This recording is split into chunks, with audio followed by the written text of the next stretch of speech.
Boss, bene.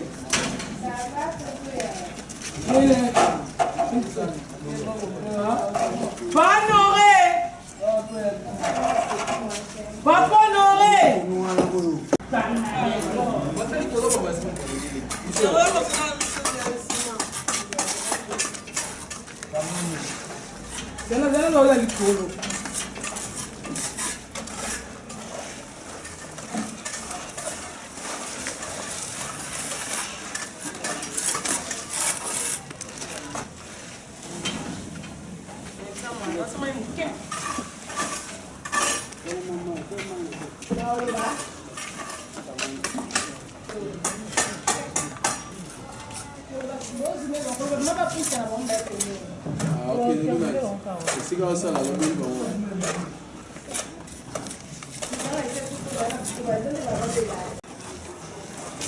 Ça va?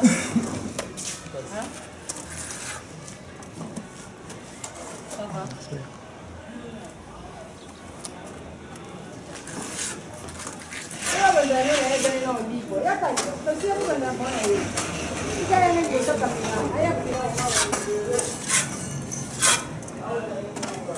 C'est bon, allez, quittons-le.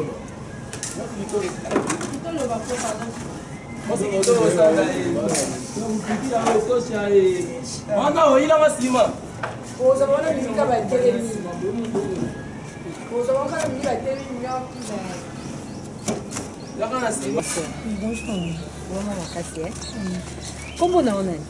Cynthia.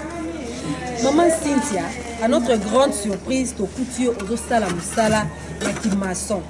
Au coup, c'est ce moment que bande qui ndengeni. Musa kimason, ils a rêve nangai. Chaque fois na vanda kana se prend musala yo. Pour papa na za maître maçon, peintre. Pour chaque fois que na musanga se prend musala. C'est là na musala. Se prend musala makasi. Sona soué na ngezalaka un jour sona koli nde na koli boelelo pour sangezala na sala musala. Au pe na koli on sala. Au bandi ango ça fait combien de temps? Na bandi on a âge ya 17 ans. 17 ans on a comme ça 20 ans. Donc ça déjà 3 ans na musala. 3 ans de musala. Sikoyo avantage nini ozo ko kutana na musala ya kimasonnerie? En tant que moi si. Il y a un avantage vraiment belé. Il y a un avantage vraiment belé. Pour Nangaï. Pour Nangaï, on a un avantage belé. Il y a la ciment de... Kolimbola biso ata avantage moko ata mibale. Te pour Nangaï netiboé. Pour Nangaï avantage nanga premièrement ya liboso eza ke na mona ndé dans son son na bien. Naza pour na complexité. Na lingba finyo sauter. Pour fille mususa mona sa musala o monti ya musala moko eza eponga pour na ba mibale. Mais nga nandima osalango asepelaka nango yango ne mtezo latisanga yango ezolesanga yango na osungela famille na ngai ya musala mona dinga ngo vraiment makasi. Bon ba désavantage nango. Ba désavantage yango zaneti so chantier zati au vandino kaka eloko sala zati pour chantier zati le mo sala yati pas sinon ce qu'on quand même bozo so famba ba marché. Et ben marche par la grâce de Dieu tout va bien. Donc les entreprises et les entreprises TDS. Ah, les entreprises mobimba. Les entreprises TDS. Tu ko conseil nini ko pesa na ba jeune fille o bazola bakolanda yo o bavanda na ndako ba yebeloka ko sala te bazaka na sima mibali po bakabela bango to bazo rêver kaka mobali fois salela e conseil nini ko pesa na ba jeune fille wana. Conseil ko pesa ba jeune fille so tali bien mibali bo sala so po ani te bo lukati.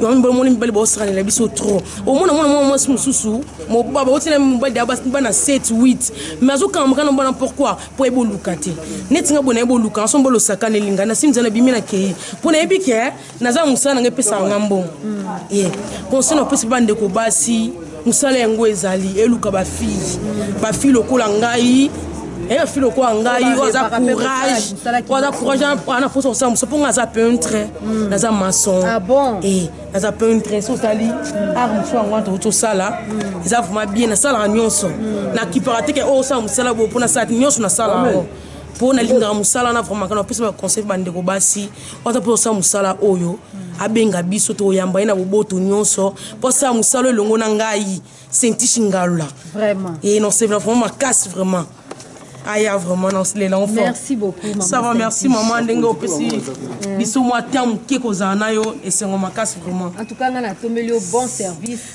merci pour continuer kana musala oyo ça va merci maman bonjour papa bonjour maman tokuti bino awa na cadre ya musala motuna na nga liboso na nayeba est-ce que ezali entreprise to ezali kaka ba particulier ndenge ezalaka maçon ozumo équipe na yo bozo travailler to eza entreprise bon dans bref na rôle ba eza mini entreprise parce que na to compte vraiment ba qualité vraiment entreprise c'était parce que toi na sponsor te mais to débrouiller na biso moko na patron na biso oza architecte na biso ingénieur na biso question motuna na nga mibale ezali boye namoni bana basi bazo travailler na kati entreprise na bino en tant que maçon impression na oyo eza nini na oyo ba jeune fille bazali kosala na kati ya mosala maçonnerie na bana basi impression na oyo eza nini impression na nga liboso ezalaki ke parce que tunaka bango est ce que bokoka babayeke non tokoka comme misala to bana basi basalaka mbele basalaka biso tokosala